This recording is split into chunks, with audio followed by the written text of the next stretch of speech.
Yeah, what's T girl? How y'all doing? You alright? Damn,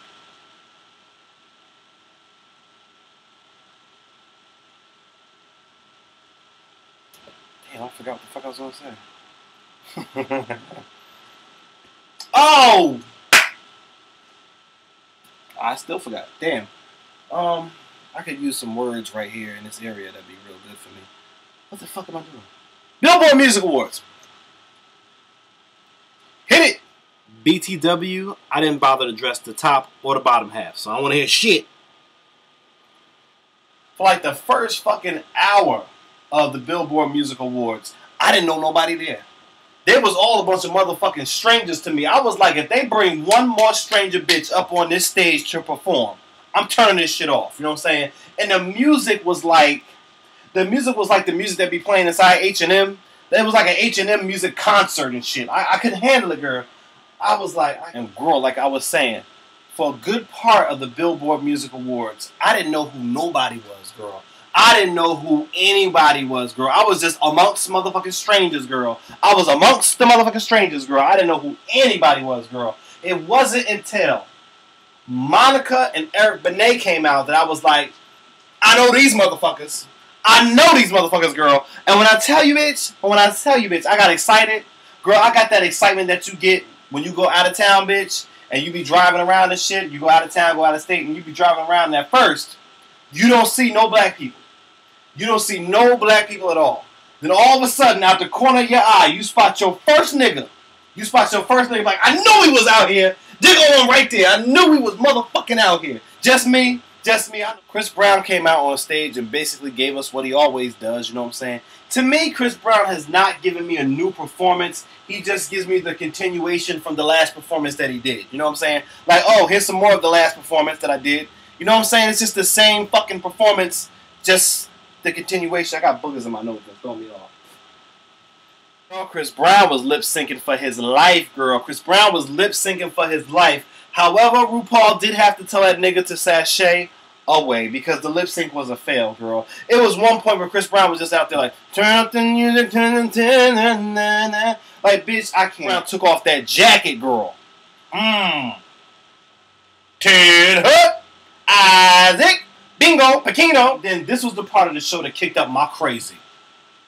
This was the part of the show that kicked up my motherfucking crazy.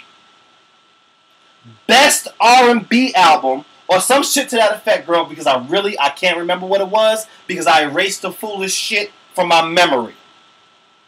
Goes to Chris Brown over Beyonce. Goes to fucking Chris Brown over Beyonce. But bitch, hold on, because I can see that you getting ready to get started, ho. But bitch, hold on, because I can see that you getting ready to get started, girl. And you don't want this, ho. Bitch, get stung. Understand me. Bitch, get stung. You know what I'm saying? So let me get you two and gather, bitch, before you go there with me, girl. Let me get you two and motherfucking gather, bitch, okay? Keep in mind that before they gave this award to Chris Brown, I just sat through an entire performance of this nigga lip-syncing to a song that was in fucking auto-tunes in the first goddamn place. You know what I'm saying, girl? Keep that shit in mind, bitch. But bitch, hold on.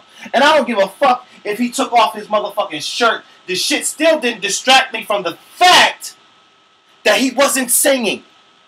In the most exciting part of the evening, ladies and gentlemen, please give it up for Stevie Wonder and Alicia Keys.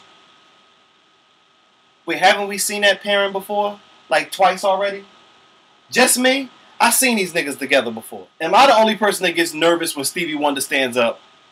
Because when that nigga stand up, I be like, Stevie, please sit down, Stevie. Stevie, sit your ass down. Woo, shit. Ooh, I thought he was going to fall off that damn stage. I thought he was going to bang his head on the mic. I thought he was going to miss the chair. You know what I'm saying, girl? Just me? Whoever continues to braid Stevie Wonder's hair is going to hell. But bitch, hold on.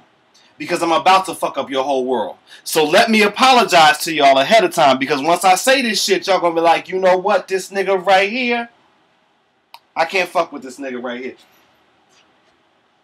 Picture it.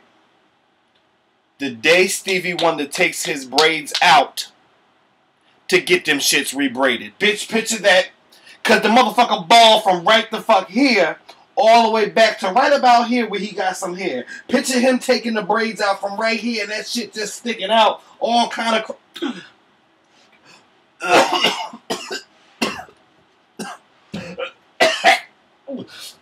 I'm sorry, girl. Picture that shit, girl. Picture it. I'm gonna fucking throw up. I can't. Stevie Wonder will perform at the open of an envelope.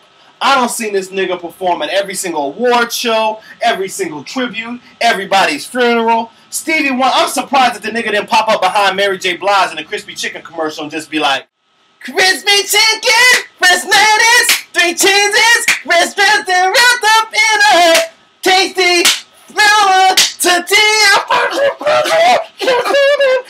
I said this shit before, and I'm gonna say it again. CeeLo Green and Kelly Clarkson both got the Oompa Loompa gene. You know what I'm saying? I'm not saying that they full-fledged Oompa Loompas, you know what I'm saying? But they got the gene that carries Oompa Loompa-dum, you know what I'm saying? If they was to have kids, they would spread on the Oompa Loompa-dum gene, and they might fuck around and have an Oompa Loompa and shit. You know, that's what I'm saying, you know what I'm saying? I ain't saying they full-fledged Oompa Loompa. This one girl sent me a motherfucking message on Twitter. Fuck me up for the night, girl. She fucked me up for the night with this tweet, girl. She was like, every time Kelly Clarkson spreads her stubby ass arms, the bitch is giving me T-Rex. I was like, not T-Rex, bitch. Not T-Rex, I swear to God, I'll leave right now, bitch. Did you just say that bitch was giving is giving you T-Rex hands? I'm gonna fight her when I see her on the street. And then the CeeLo Green performance. Now, hold on, shut the fuck up. Don't say, hey, don't say shit, because I don't want y'all to get in trouble. I don't want y'all to get in trouble. Let me take the brunt of it. Let me be the one to get in trouble for this. You know what I'm saying? Because pretty much my ticket to hell has already been booked. And it's been booked for some time now. It's probably been booked since way in the back days when I took my cousin's kitty cat and slid the motherfucker down a slide and he died. You know what I'm saying? I ain't do this shit on purpose. Who would have knew the cat was going to fucking die if it dropped him down the damn slide? This punk-ass motherfucker going to die at the bottom. But, girl, that's another day. We'll talk about that shit another time. But, anyhow, my ticket to hell has been booked. You know what I'm saying? So, let me talk about this situation. So, CeeLo Green's performance. We all sitting there watching the motherfucking Billboard Music Awards and shit, watching the TV and shit, looking down, sitting the tweet, watching the performance, look down, sitting the tweet, looking up. This motherfucker breakdancing. This nigga got one leg. This nigga got one motherfucking leg. Breakdancing, you know what I'm saying? Like, I'm like, you know, my eyes ain't as good as they used to be. I ain't had a motherfucking appointment at the lens crafter in a minute. But I know a motherfucker with one leg when I see him. I don't give a fuck if you are spinning on your head. I can see that you ain't got no damn leg. And if that nigga could do all those dance steps on one motherfucking leg, then that nigga need to park in the regular spaces at the mall like everybody else do. Nigga, park in the back, you know what I'm saying? Nigga, if you can sit there and fucking do a windmill with one motherfucking leg like this shit here, leg just spinning in the motherfucking air, then your ass need to park in the regular goddamn spaces at the mall like everybody else. You shouldn't be able to park in the handicapped spaces. You know what I'm saying? I'm sorry. That's just the motherfucking way I feel and shit. You know what I'm saying? Because I know I'm going to feel some type of way. You know what I'm saying? I go to Jersey Gardens and everybody know Jersey Gardens is packed like a motherfucker. Why the fuck is the mall big as shit and the parking lot this goddamn big? I don't know. So, you know, I got to park all the way over there by the AMC motherfucking theater because that's the only place they got space and shit. You know what I'm saying? So I'm all the way over there. They got the nerve to have valet parking. I can't. But anyhow, so I'm parked all the way over there. You know, I walk. I'm all trying to remember where the fuck I'm at. Okay, G Blue 52 and shit. I'm going to remember that shit. G Blue 52. G Blue 52. I'm going to remember that shit so I remember where my motherfucking car is at so I have to hit the panic button. You know what I'm saying? So I walked all the way through this damn driveway and shit. Parking lot, whatever the fuck they call it. Walked all the way to the parking lot. And I get all the way to the end by the handicap spaces, and this motherfucker get out his car like this. Boom, boom, boom, boom, boom, boom, boom, boom, boom, boom, boom, beep, boom, beep, boom. You know, I'ma have a motherfucking problem with his old hip-hop one-legged ass and shit. Nigga, take that shit to the back and march down here just like the fuck I did. Shit, that shit would piss me off. Just like, you ever been in the motherfucking supermarket? You ever been in the supermarket and seen a fat bitch on the goddamn buggies, the little portable buggies? I'm calling them shit buggies. I'm country as shit. I talk to motherfuckers that's country. You ever see that shit? They be on them motherfuckers fat as shit. Just beep, beep, beeping at you and shit, grocery shopping. I'm like, you fat bitch. Somewhere there's somebody that's crippled that need that shit, and your fat ass got the nerve to be sitting on it. Not only sitting on it, But in the grocery store, just making yourself bigger so you can get your fat ass off that damn. You know, I shouldn't put that in the video because I'm going to hurt somebody's feelings. Fuck them. If I'm going to hell, CeeLo Green going to hell for hiring a motherfucker with one leg to breakdance. Or when John Legend was doing a tribute to Whitney Houston, he was enunciating the fuck out them words. I believe the children are our future. I'm like, nigga, what is you? You about to pop your damn jawbone. Just sing the damn song. Shit. Jordan Sparks did a good job with the Whitney Houston tribute. Now, don't get me wrong. Don't get me wrong. I'm not saying that she did a legendary job. I'm not saying that it was memorable. I'm not saying that I'm going to run out to the stores right now and go and buy the Jordan Sparks version of I Will Always Love You. What I'm saying is this, bitch. Jordan Sparks pretty much gave me a good American Idol audition where at the end, I'm going to give that bitch a gold ticket to go to Hollywood to see what the bitch can do type of motherfucking tribute to Whitney Houston. That's what she gave me, girl. That's what she gave me. And there's no shade to that girl. But this is the problem that I have with people singing Whitney Houston songs during the tribute. This is the problem that I have. Especially with I Will Always Love You. This is the problem that I have. Whitney Houston put that motherfucking note up so motherfucking high, okay? She put that shit on the top shelf, you know what I'm saying? And I'm not just talking about range. I'm not just talking about range, though I can fight the battle with range alone. I'm talking about when Whitney went for that fucking note, when she went up in the motherfucking air with, when she went for that motherfucking note, she took her pen and signed her motherfucking name across that shit. She signed her name on that motherfucker and said, don't nobody fuck with this shit right here. Whitney Houston, period. Whitney, few artists have that ability where you can't fuck with their songs. And Whitney Houston is one of them. When it comes to a Whitney Houston song, leave the shit the fuck alone. See, I'm cool with this during the Whitney Houston tribute. Give me some shit that you found on Tumblr, a couple pictures from Tumblr, and some Whitney Houston songs played in the background, and a nigga is good. And a nigga is good. I don't need to see one of today's artists come out and fuck up a Whitney Houston song. I'm good on that. Bobby Christina, she came up on stage looking like season 9 of the Bad Girls Club. Bobby Christina came out on that stage, girl. I was like, you know what?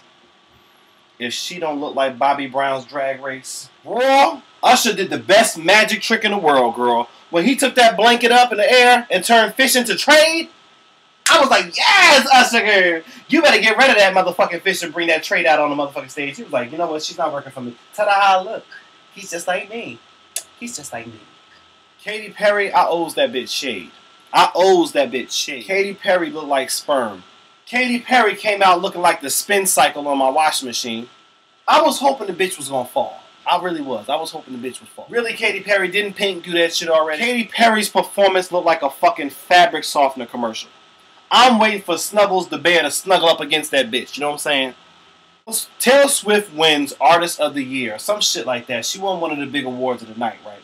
So, I'm thinking, like, how the fuck could Taylor Swift win that shit when I didn't even know the bitch had an album out? You know what I'm saying? Like, I ain't heard a Taylor Swift song all year long. Not all year. I ain't heard shit from Taylor Swift. But see, I'm coming out of that same brain that everybody else is coming out of from New York, from New Jersey, and from New York. You know what I'm saying? If that shit wasn't being played on Hot 97, then that shit didn't exist. You know what I'm saying? If it wasn't being played on Hot 97, that shit just don't exist. You know what I'm saying? Unless Funk Master Flex drop a bomb on that shit's not relevant. So how the fuck could it win Album of the Year or Artist of the Year? You know what I'm saying? But see, we gotta realize that there's other states besides us. You know what I'm saying? There's middle of America, the red states. And them motherfuckers go hard for music. See, where we might just go up to the block and buy a couple bootleg CDs for like $5 and shit. Down in the country, they don't have that option. All they can do is hop on their goddamn tractors and ride that shit into town to the Walmart and purchase themselves a Taylor Swift CD so it can be counted. You know what I'm saying? That's how Taylor Swift is #1. That's the reason why. Because them motherfuckers is actually taking their